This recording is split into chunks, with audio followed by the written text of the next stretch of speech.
Bonjour à tous et bienvenue dans cette nouvelle vidéo. Demain, plus qu'un jour, un seul jour, et Zelda, donc Tears of the Kingdom sur Nintendo Switch, disponible demain. Waouh, on n'en peut plus, ça y est, on y arrive. Mais avant, nous n'allons pas parler de ça, nous allons parler d'Adèle Haenel.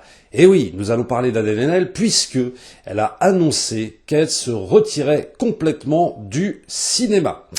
Grosse déclaration, donc une lettre qu'elle a envoyée, qu'elle a publiée dans le magazine Télérama. Et alors, je me suis surpris quand même, j'avoue, bien que je sois assez loin. Pour ceux qui me suivent sur la chaîne, vous me connaissez un petit peu mes positions. Je suis assez loin des combats, on va dire, des combats d'Adèle Haenel, mais ça n'empêche pas que, oui, il y a un ou deux points où je suis complètement d'accord avec ce qu'elle raconte. Et oui, c'est incroyable, je sais. Même moi, j'étais complètement surpris, mais c'est comme ça. Bah ouais, parce que des fois c'est complexe, c'est pas manichéen. Donc elle commence par dire « J'ai décidé de politiser mon arrêt du cinéma pour dénoncer la complaisance généralisée du métier vis-à-vis des agresseurs sexuels et plus généralement la manière dont ce milieu collabore avec l'ordre mortifère écocide raciste du monde tel qu'il est. » Alors c'est sûr qu'elle sort la sulfateuse, elle y va cash quoi. Quelle est cette obsession du monde du cinéma de vouloir rester léger, de ne surtout parler de rien? Alors, je m'arrête là. Là, par contre, je ne vois pas de quoi elle parle. Quand elle dit quelle est cette obsession du monde du cinéma de vouloir rester léger, de ne surtout parler de rien. Alors évidemment, si on se met sur les comédies, je sais pas, par exemple, les comédies avec Franck Dubosc ou Danny Boone ou je ne sais quoi, oui, effectivement, on parle de pas grand-chose. Mais il y a quand même beaucoup de films, justement. Et c'est ce qu'elle va peut-être justement reprocher dans la suite, et on va le voir après. Mais je trouve qu'au contraire, il y a beaucoup de choses dans le cinéma français qui se font, les sujets. C'est pas qu'on parle de rien, au contraire, on parle de beaucoup de choses. On évoque énormément de trucs. Alors après, que ça plaise ou ça plaise pas, que ce soit redondant ou que ce soit chiant pour certaines personnes, je peux l'entendre. Mais en attendant, on parle de beaucoup de choses graves, voire peut-être même importantes pour certaines personnes. Donc je ne comprends pas bien ce qu'elle dit. Donc je comprends pas bien de quoi elle parle là. Mais bon, peut-être dans les commentaires, vous pourrez me le dire, quand elle parle de choses légères. Alors ensuite, on continue. Les chefs se lèvent et pètent. Les larbins du capital ricanent et applaudissent. Ils sont agrippés à leur coupe de champagne rosée, prêts à chanter à ces ultra-riches lobotomisés par le pouvoir toutes leurs plus belles chansons pour leur dire qu'ils seront toujours les plus innocents. Que c'est vrai, les pauvres sont pauvres et c'est malheureux, que les femmes sont violées et c'est malheureux aussi, mais que ce n'est pas la faute ni des riches ni du système qui les exploite. Et d'ailleurs, la grande industrie produit à dose homéopathique des films sur les pauvres héroïques et des femmes exceptionnelles, histoire de capitaliser toujours davantage sur notre dos, sans donner aucune force à notre mouvement, que tout le monde reste bien à sa place. Alors là, voilà, pour moi, là, c'est le passage le plus intéressant pour tout ce qu'elle raconte, et je dirais que je valide quasiment tout ce qu'elle dit. Là, je pense qu'elle a vraiment raison. En gros, ce qu'elle nous explique, c'est que tous ces producteurs, ces réalisateurs, en gros, se donnent bonne conscience. On produit justement ces films, donc soit sur les migrants, soit sur les femmes violées, soit etc., sur les violences conjugales. Et je dis pas, ça peut être intéressant, bien sûr. Il y a des sujets qui méritent évidemment qu'on en parle. Mais quand ça devient vraiment quelque chose d'opportuniste, quand on sait qu'on va surfer sur la vague pour aller dans le sens du vent, et que ça devient finalement des purs produits marketing, quel sens ça a? Et puis pour moi, ce qu'elle dirait en sous-texte, bon là je vais faire de l'interprétation, mais moi c'est comme ça que je le vois, c'est qu'en gros, ce qu'elle reproche, si tu veux, à ces gens-là, c'est finalement de venir évidemment pleurer pendant toute la promotion du film en disant, par exemple, sur le sujet d'un film où ce serait par exemple les violences faites aux femmes, sujet important bien sûr, mais ces gens, finalement, ces réalisateurs, ces acteurs, qui vont venir pleurer, finalement, le temps d'une promo, et nous expliquer, oui, bon, c'est pas bien, etc., etc. Ces gens-là, est-ce que le reste du temps sont-ils vraiment engagés dans cette cause-là? En fait, moi, j'ai pas l'impression. Et c'est peut-être le sentiment que ressent Adèle Haenel quand elle parle de ça. Et pour moi, très clairement, je vais te dire, la réponse est non. En fait, c'est pas des gens engagés. C'est des gens qui viennent, le temps de la promo, faire leur truc, faire leur cinéma, entre guillemets, et puis, l'instant d'après, ils vont boire une coupe de champagne au Fouquet's, quoi. Ils vont prendre les petits fours, etc., dans la même soirée. Là où ils sont venus pleurer au César en disant, c'est horrible la violence faite aux femmes, c'est horrible, regardez les migrants et tout ça. Mais 3 heures après, ils vont au Fouquet's, ils boivent des coupes de champagne, et je vais te dire un truc. En gros, et je vais être un peu cynique, et c'est un peu dégueulasse de ma part de dire ça, mais je pense qu'ils en ont strictement rien à foutre, en fait. Ces gens-là, il faut quand même pas oublier qu'ils touchent des cachets énormes énormes, qui prennent des droits d'auteur à tire-larigot, qui pavanent dans des robes extraordinaires qui coûtent une blinde et qui répondent au micro de Canal+. Bon, Canal+, qui est déjà financé par un milliardaire. Et une fois leur prise de conscience, entre guillemets, terminée, bon, bah c'est fini, passe à autre chose, quoi. Je veux dire, ça, et en fait, en gros, ils font du cinéma, tout ça, c'est du théâtre. Moi, si tu veux, je reproche pas des acteurs à ce qu'ils prennent de la thune, des réalisateurs à ce qu'ils prennent de la thune, etc., mais au moins qu'ils soient cohérents un minimum avec leurs propos et avec ce qu'ils font. S'ils sont militants, ils sont militants. Il y a un moment donné qu'ils aillent jusqu'au bout de leur militantisme. Ce que peut-être veut dire Adèle Haenel par là, c'est que ces gens-là, en fait, desservent le combat de base. Ils ne le servent pas. Et c'est pour ça qu'elle dit que leur combat n'a pas assez de force. Tout simplement parce que, à force que ces gens-là, qui sont blindés, qui sont pétés de thunes, qui te font croire qu'ils sont proches des migrants, qui sont proches, tu sais, des sujets comme les violences faites aux femmes, etc. Enfin, tous les sujets possibles et imaginables qu'on voit dans le cinéma français depuis plus de 10 ans, quoi. Ces gens-là, à force de vouloir te faire croire ça, le public ne les suit plus. Il y a plein de gens qui ne sont plus dupes, justement, de ce truc-là.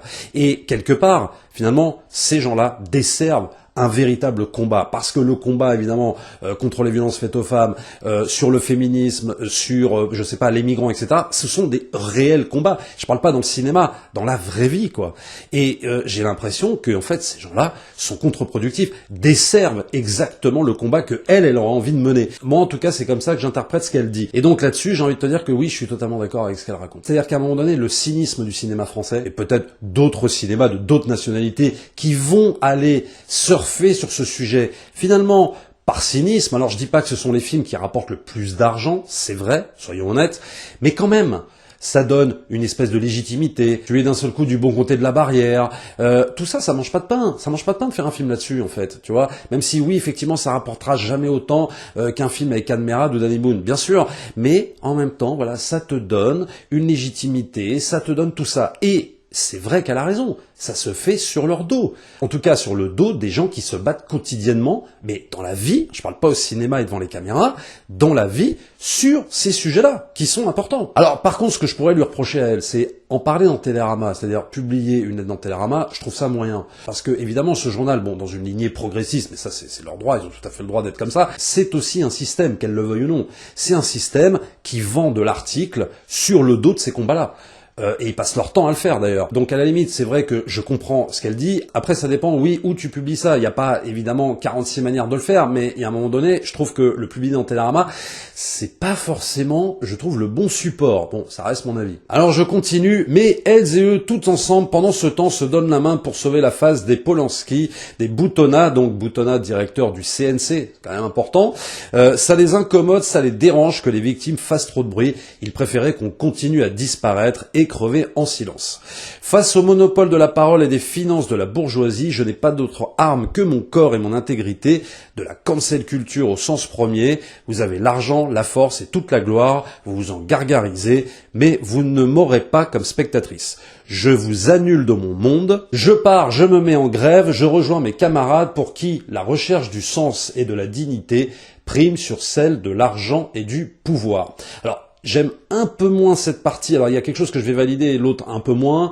Je valide pas vraiment moi la partie sur la cancel culture, c'est-à-dire je vous annule, etc. Moi ce principe-là d'annuler, de cancel culture, je ne supporte pas cette idée-là.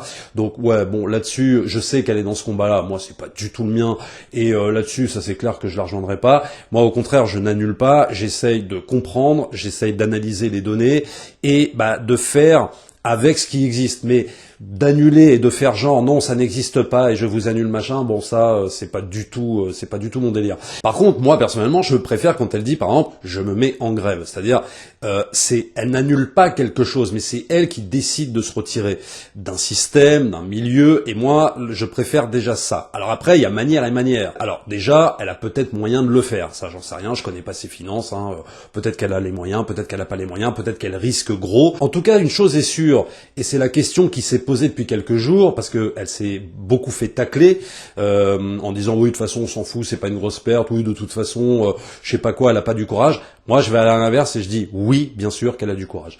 Elle a du courage de faire ça. Pourquoi ? Parce qu'il ne faut pas oublier quand même que Adèle Haenel elle fréquentait le gratin. Que tu le veuilles ou non, là maintenant elle a une image si tu veux d'anticapitaliste sur les piquets de grève etc. Mais faut pas oublier une chose, Adèle Haenel avant c'était ça. C'était une actrice qui défilait sur le tapis rouge de Cannes, habillée dans des super belles robes et compagnie. Elle était dans le gratin. Là, elle décide carrément de balancer sur tout le gratin, ça c'est clair, et en plus d'aller vivre sa vie ailleurs, c'est-à-dire de dire, voilà, moi je quitte ce milieu, j'en peux plus, j'en ai marre, de toute façon ça correspond pas du tout à mes idéaux, donc bien sûr que c'est un risque. Évidemment. Donc oui, bien sûr, elle a du courage, et elle a doublement du courage parce qu'en fait, c'est peut-être la seule qui a des convictions, c'est peut-être la seule qui a des convictions et qui va jusqu'au bout. Après, tu peux lui reprocher ses convictions, tu peux ne pas être d'accord. Moi, perso, je suis pas du tout anticapitaliste, c'est pas mon délire du tout, mais elle, si c'est son combat, au moins, elle va jusqu'au bout. Et ça, c'est respectable. Mais, en attendant, tu peux pas nier que oui, bien sûr, elle a du courage, surtout quand tu appartenais à un milieu. La nana, elle a dû faire entre 20 et 30 films, ce qui est quand même beaucoup. Elle avait un avenir assuré. Ceux qui me disent, oui, mais de toute façon, après sa sortie au César, tu sais, quand elle a critiqué Polanski et tout ça, oui, de toute façon, plus personne voulait d'elle. J'en suis même pas sûr de ça, et je pense pas. Au contraire, on sait justement que le cinéma est d'un cynisme absolu. Et je pense que sa sortie, si tu veux, son côté revendication, etc., je pense qu'au contraire, elle aurait continué à être prise dans des rôles. Parce que le cinéma français, ce système, voyant, si tu veux, une personnalité comme ça, assez forte, assez rebelle, en allant justement sur ces thématiques très à la mode, faut le dire comme ça, les producteurs, ils y voient toujours un bon filon pour en faire un film et pour faire de la thune et pour faire des entrées. Donc t'inquiète pas qu'ils l'auraient prise. Donc ça, je suis pas du tout d'accord avec ce truc de dire oui, de toute façon, elle était grillée. Pour moi, elle était grillée de rien du tout. Au contraire, elle était grillée de rien du tout parce que elle est sur des sujets, j'ai envie de te dire, très politiquement corrects finalement. Mais c'est elle qui en devient presque politiquement incorrecte du fait de se retirer du cinéma et de le critiquer comme elle le fait. Là, oui, attention, elle devient totalement politiquement incorrecte. Donc c'est là que c'est intéressant. Donc c'est pour ça que je dis oui, elle est courageuse et que oui, au moins, elle assume son combat, elle va au bout. Et pour aller au bout de ce combat, tu sais que tu ne peux pas rester dans un système qui te fait dire des grandes phrases, des grandes déclarations, pleurer lors de promos, puis aller passer à autre chose après. C'est pas possible, elle le sait très bien. Donc c'est pour ça qu'elle part de là. Alors après, si on veut un peu nuancer les choses, est-ce que c'était le bon moyen pour finalement changer les choses ? Moi, j'aurais tendance à dire, je ne pense pas que ce soit le bon moyen. Je pense qu'elle aurait pu peut-être, et là, c'est pas pour lui donner des conseils, moi je suis personne pour lui donner des conseils, mais je vais vous dire ma théorie. Moi, je pense qu'elle aurait pu continuer justement à défiler dans de très belles robes, à continuer à faire l'actrice, à continuer à faire la promo. En gros, tout ce qu'elle déteste faire maintenant. Peut-être continuer ça, en faisant semblant, si tu veux, finalement, d'épouser les codes de ce système cinématographique, et tout en essayant de le dynamiter de l'intérieur. Peut-être que ça aurait été plus malin. Plutôt que des esclandres, des colères balancées sur tout un métier, dire voilà, en gros, je vous emmerde, quoi. Bon. Est-ce qu'il n'y avait pas quelque chose de plus subtil à faire ? Peut-être. Alors que là, j'ai peur que finalement ce soit contre-productif. C'est-à-dire que, est-ce que ça va véritablement changer le mental des gens qui sont dans le système du cinéma français à faire ces films sociaux, etc. J'ai pas l'impression.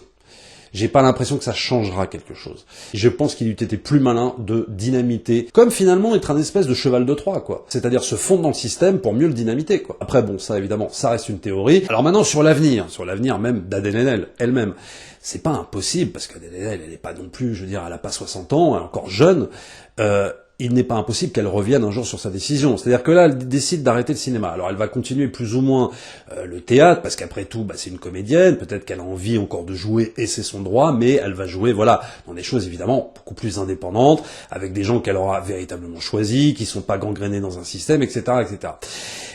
Après, l'avenir peut faire aussi qu'elle regrette sa décision, c'est-à-dire là, ce qu'elle est en train de faire, et que, je sais pas, moi, dans 2-3 ans, tu sais, c'est arrivé. La fille revient et nous explique, oui, bon, en gros, ce que j'ai dit il y a 2 ans, c'était une bêtise, je me suis emballé, etc., etc. On n'est pas à l'abri de ça. Attention, je ne dis pas que c'est ce qui va se passer. Mais tout peut arriver. Tout peut arriver. En attendant, là, pour moi, sur sa décision, il y a des choses avec lesquelles, évidemment, vous l'avez vu, je ne suis pas d'accord.